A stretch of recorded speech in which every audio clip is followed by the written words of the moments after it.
ҳамун бизнесмене уже дуюм дараҷаю сеюм дараҷа дар ҳамин ҷамъияти мо дараҷаи рушд гӯем. бале дараҷаи рушд дараҷаи инсон не дараҷаи рушд. дараҷаи рушде ки ҳам болои худаш кор мекунад, ҳам худаша таъмин кардан тавонист, ҳам бо дар ҷамъият хизмат мекунад. ҳамун шумораи бизнесмон дар омадан орзу кардан зарур. бовар кунед зарур. ҳамин ман хулоса ба омадам ки одам пулдор ки шуд, ҳамин пули ҳамин одамо любой инсон, ҳамин пул се равно баҳри халқай. нигоҳ кунед, ман мактаб сохтам, бо ҳама фарзанди халқ мерад. шумо ресторан мекунед, бо халқ меҳмонаша гусел мекунад. туи хонатон ба гостинса мекунед, бо халқ меосад. магазин мекунед, бо халқа зебо либос мепӯшонед. ҳамин пула тай сар карда хоб намеред ку се равно. ҳамин пулатон се равно барои халқай. ҳамина фаҳмидан дар кор. ин беҳад зарур. мана шумо гостинса мекунед ё ки мисол шумо ресторан месозед, шумо ҳамон ресторан ба худатон дар омада як тарелка хӯрок мехӯред ба қатори дигаро. шумо $1,000,000 расход кардед ва ё бошад ҳамин $10 медоред, ҳар дутон як хел истифода мебаред. чунки пулу чизи ин дунё аз они мани шумо нест. мани шумо бояд ина қабул кардан тоем. пулу чизи ин дунё мани шумо ба дода мешавад вақтинча барои истифода бурдан. хушо ба ҳоли ҳамон одаме ки ина ба нағзи ба хубӣ истифода бурдана ёд гирифт. ин беҳад зарур. барои ҳамон пули шумо ини шумо нест, вай барои халқай. а халқ ба халқ, а халқ ба халқ. ки мана фаҳмид? мана ҳозир шумо камакак пулдор мешед, магазин мекушед. бо ин магазин хизмати кия мекунад? бо аптека мекушед, хизмати кия мекунад? клиника мекунед, хизмати кия мекунад? сал ки аз худатон зиёдтар шуд, бо роҳ мекунед ва роҳ ба ки мегардад? бо халқ мегардад. барои ҳамин ақидая фаҳмидан беҳад зарур будааст. ин ақида донистан беҳад зарур будааст. як чизи дига мегум дар бораи ки гуфтед ки бизнесмене ки уже рушд карда боло рафтага ва доимо болои худаш кор мекунад, китоб мехонад. ин гап дар ҳақиқат. журнал Forbes исследование гурзон, ин гапам як 3 сол пеш буд ё 4 сол пеш. вақте ки ман ҳамина хондам, бовар кунед ҳайрон шудам. навистагӣ буд ки агар ки шумо хоҳед ки сатҳи компаниятон, мисол уровни компаниятон $1,000,000 оборот дошта бошад, ақаллан $1,000,000, $2,000,000, $10,000,000 оборот дошта бошад, як сол ба среднам 63 китоб хондан дар кор.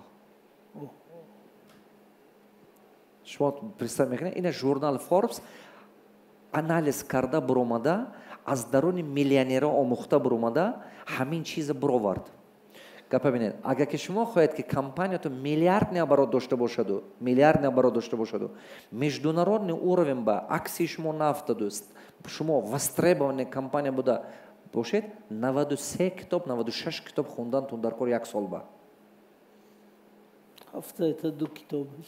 шумо тасаввур мекунед, як ҳафта ба 2 китоб. ин мазмуни оне дорад ки чӣ қадар шумо боло равед, ҳаме қадар болоравии шумо ин мазмуне надорад ки шумо зайнид шавед. ин мазмуни оне шумо правилна структура сохта, система сохтан дар кор ки вақт ёбед дар бораи аз болои саломатии худ кор кардан, а болои илми худ кор кардан.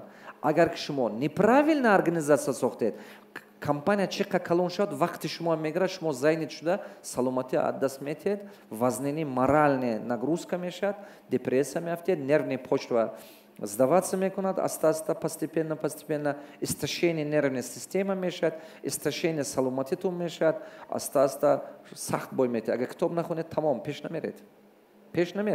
ина нигоҳ кунед ки агар ки хоҳед ки оянда дар ҳамин самт бошед, шумо яке ҳамин одамо буданатон зарур.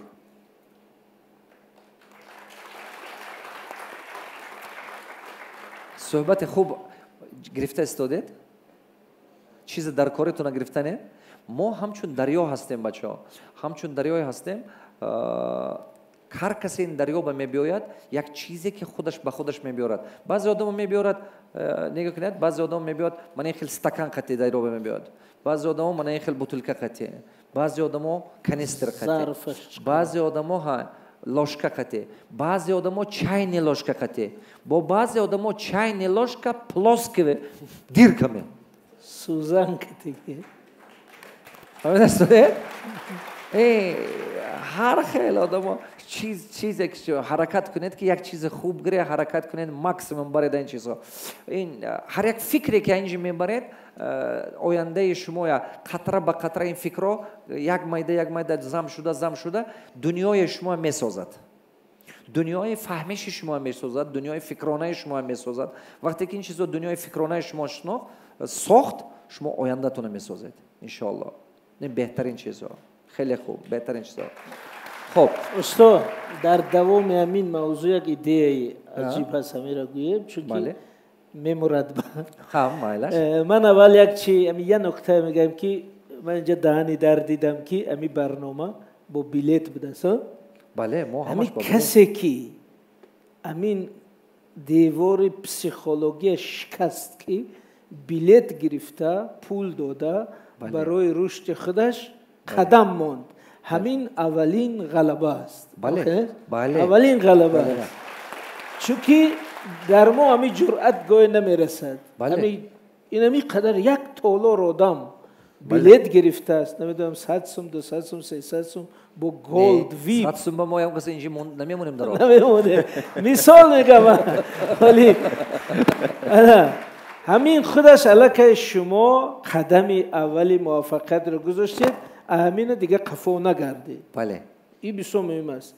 ولی چیزی ایده اساسی که در جنبستی گپای خودم گفتنی بدم این است که استاد یک قانونی اویلوی یک چینی ها را گفتن. بهترین من بسیار مقصود من به این ایده هم این آمد، چون ما از ساحه ادبیات به هر حال هستیم، ولی من نوشته است که اونجا که مدیری مرکزی ترغیب ادبیات، امی یک چیز من میخوام بگم که ما باید امی ادبیات، دین، فرهنگمان را یک بار دیگه از نو خوانیم از نظری امی رشد. بله. چون که اینترپریتاسیون یا تفسیری نوی امی ادبیات من به دست بیارن، چون که ما همچنین کسی که به این مشغولم در امی دینی ما، در فرهنگی ما، در ادبیات کلاسیکی ما، در امین تفکر ملی ما بسیار نکته‌ای است که آدم را اراده می‌دهد. بله. به پیش توصیه می‌کند، به حرکت، به رشد، به حتی به ثروتمند شدن، به دستی بالا داشتن. ولی ما در کل ولی هم خیلی گپ مشهور شده که ادبیات ما، فرهنگی ما بسیار کنسرواتیو نمیموند پیش رویم. برای همین ما گاهی توصیه میشد که همین کتابای فلان فلان فلان خارجی اگر خوانی بعد پیش میری. درست اونا متدها راهها را نشان دادن، لیکن در همین فرهنگ ما هم بسیار گپای است که اگر همون را درست فهمیم، بله. این ما را به رشدی به سرعت، یا که همین مانند همین قانون استاد گفته که مثلا درباره همین اسلام میگه که من 5 ستون داره، فرزند ایمان و نماز و روزه، این هم قدرش برای همه. بله. ولی همینجا دقیقاً اومده است که حج برای شما نه، برای کسی که همین خودش تامین کرد، بیماریش تامین کرد، مشکلاتش حل کرد، فرزندش حل کرد، اطراف و خشت بارش حل کرد. بعد از این اگر پولی راه، پولی خوراک، پولی مهمانخانه، همش پولی خرید، پولی قربانی، همش زیادی موند، اون وقت حج بگردن آدم واجب میشه، فرض. اما حالی قرض گرفته حج رفت است، من پیشنهاد التماس کنم تا قرض ما حج رویم. من میگم ممکن نیست که حتی اسلام اجازت نمیده می آدم بیچاره حج رود. بله. حج خاصی کسی که، یعنی اگر شما صاحب کار خودکفا نباشید، حتی حقوقی درجه 4 اسلام حج اجرا کردن نداره. این بیا همینجا دو گپ است. اینجا یکی این که این نمیموند که بهوده ولی تو خودت تامین نکرده خرج کنی. دوم او مجبور میکند که برای حج میسر شدن تو اول خودت تامین کنی. قانون حلال. یا که دیگه همین زکات هم میخیل. بله. زکات هم فقط برای کسایی که او فلان حدی پول و ثروت رسیده است. بله. بنابراین همین اگر درست فهمیم، خودی همین دین هم به رشد میتونه آدم هدایت کنه. بله. این پروتستانتیزمی ماکس وبر اساسا همین خیلی بود. بله، بله. در اروپا همین عالم متفکر بزرگ اروپا ماکس وبر هم خیلی گفت که وای روحی پروتستانتیزم کتاب دارد. بله. و میگه که همین پروتستانتیزم از کاتولیسیسم فرقش همین بود که پروتستانتیزم آدم رو وظیفه دار میکند که اگر ثروتمند نباشی، اگر گدا باشی، محتاج باشی، تو مسیحی خوب نیستی. این در حدیث پیغمبر هم میگه که دست دهنده بهتر از دست گیرنده. پس اگر شما بگی من همی اسلام هم درست اجرا میکنم، باید ثروتمند باشی، دست دهنده باشی، نه دست گیرنده. یعنی که در حدیث اما در ادبیات ما پور است گپ. ابن ناصر خسرو میگه اگر گویی که بتوانم قدم در نه که بتوانی، اگر گویی که نتوانم برو بنشین که نتوانی. یعنی که اگر گویی که بتوانم همون میشه. اگر تو باوری داری، اراده داری، اگر گویی که بتوانم قدم در نه که بتوانی، خیز حرکت میتونی. یا که مولانا رومی میگه چی بود؟ تو رو به دست و پایی مصلحت نیست. چو پا داری برو دست بجنبون. تو دست و پا داری خیز حرکت. چو پا داری برو دست بجنبون. تو رو به دست و پایی مصلحت نیست. همون شعری احمد ظاهر میخواد که زی همراهان جدایی مصلحت نیست، سفر به روشنایی مصلحت نیست. میگه چو پا داری برو دست بجنبون، تو رو به دست و پایی مصلحت نیست. یا که وجد است که موجم اگر هستم اگر میروم، گر نروم نیستم. بنابراین اینقدر شعر و ادبیات در فردوسی، مولانا، رومی، اقبال بیدل است که خیز حرکت کن، آباد کن، کار کن.